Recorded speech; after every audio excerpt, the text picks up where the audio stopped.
नमस्ते दोस्तों। कक्षा 9वीं में ए सखी यह जो कविता अमीर खुसरो जी ने लिखी हुई है। अब यह कविता नहीं बल्कि इसे मुकरी कहा जाता है। मुकरी क्या है? तो पहेली का ही एक हिस्सा होता है। पर पहेली में क्या होता है? सिर्फ ज्ञान। यहाँ ज्ञान के साथ साथ मनोरंजन और बुद्धि चातुर्य भी देखना होता है। यह मुकरी पहेली का थोड़ा अगला हिस्सा होता है। तो यहाँ पर 9 मुकरियां दी हुई है अमीर खुसरो जी ने। सारी मुकरियों का जवाब एक ही आता है, साजन। परंतु संभ्रम होता है कि साजन के साथ साथ अन्य बातें दी है। परंतु उसकी नायिका जो है बड़ी चतुर है और चतुराई से भले ही इस तरह से पहले रूप से प्रश्न पूछे पूछे पर वो बुद्धि चातुर्य से बराबर सभी का उत्तर देती है। तो ये 9 मुकरिया जो है ए सखी में जो 9 मुकरिया दी है उसका मैं गायन करूं। आप वो गौर से सुनोगे और उसके पश्चात फिर हम उसकी कृतियां देखेंगे।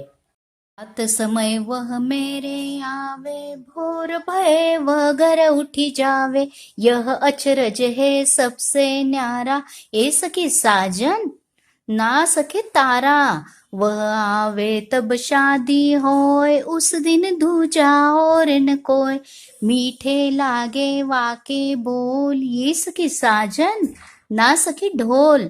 जब मांगू तब जल भरी लावे, मेरे मन की तपन बुझावे, मन का भारी तन का छोटा, ये सखी साजन।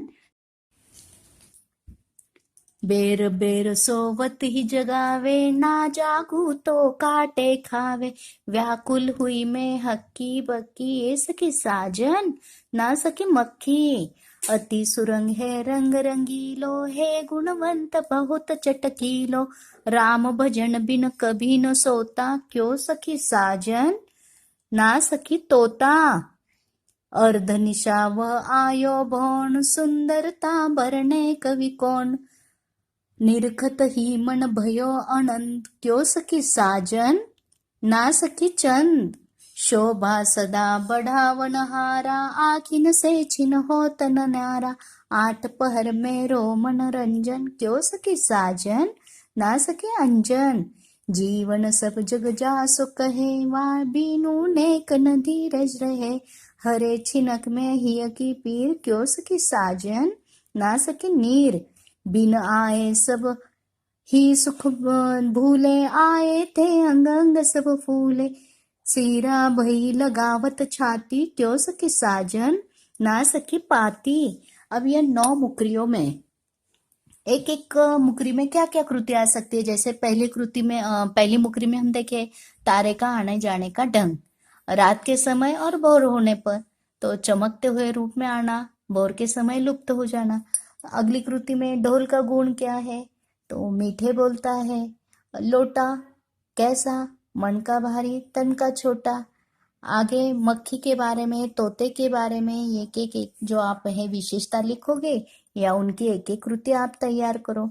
आगे मैं कृति के बारे में कहूँ कि आपको एक एक मुकरी देखो, इस जैसे लगता है कि जैसे वो तारा होगा, रात समय आता है, भोर समय उठ जाता है, तारा है। तो पर नायिका बड़ी बुद्धि चातुर्य से उत्तर देती, नहीं नहीं ये तो साजन है। उसी अगली मुकरी में भी इसी तरह से आप एक एक देखते रहोगे।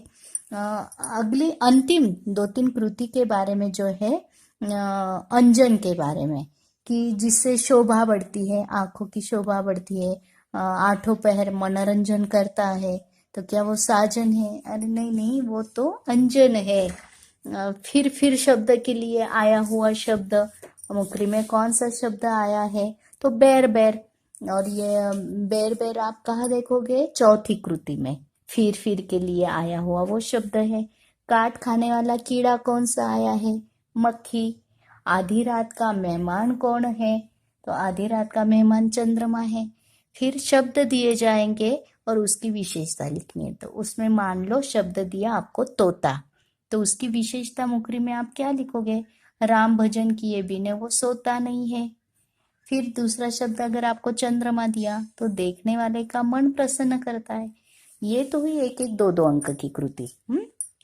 अब स्वमत के लिए प्रश्न अगर आपको पूछा, ढोलक की उपयोगिता लिखो, साजन का क्या महत्व है, गुणवान पक्षी तोता, तोते के बारे में लिखो। तो इनकी आपको स्वमत अभिव्यक्ति के लिए 6 से 8 पंक्तियों में जवाब लिखना होता है। ये लगभग सकारात्मक रूप से लिखना ही जरूरी रहेगा, है ना। इसमें कोई ऐसे नकारात्मक बात नहीं आएगी। मेरे हिसाब से आपको ये 9 भी कृतियां ध्यान में आ गई होगी।